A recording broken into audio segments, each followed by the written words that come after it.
आपल्याकडे किती प्रॉपर्टी आहे हे सगळ्यांना माहित आहे, बरोबर? पण आपल्याकडे किती वेळ शिल्लक आहे हे कुणाला माहित आहे का?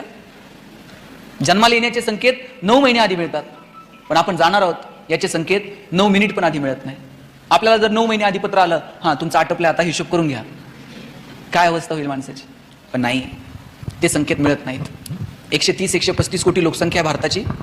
हजारो लोक रोज जन्माला येतात आणि मरतात, त्यांच्या नावाची नोंद सुद्धा इतिहास ठेवत नाही. आपल्यालाही त्यांच्याचपैकी एक व्हायचंय का? आले गेले काही नाही, कोणाला घेणं देणं.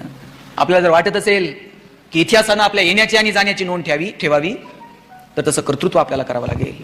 आणि त्यासाठी फक्त स्वतःसाठी जगून चालत नाही, आपल्याला थोडंसं इतरांसाठी जगता येईल का? मी म्हणत नाही तुमचं सगळं सोडा इतरांसाठीच काम करत बसा, पण तुमच्या दारात जर पोरांनो बाग फुलून आली ना, त्यातली 2 फुलं इतरांना द्या. तुमचे सूर जुळून आले, 2 गाणी इतरांसाठी गा.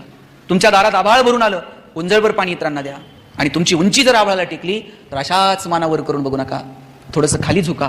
आणि जी माणसं मातीत मिसळतात, त्या मातीत मिसळणाऱ्या माणसांना थोडं तरी वरती उचलून घेता येईल का? मला वाटतं याच्यासाठी प्रयत्न करा.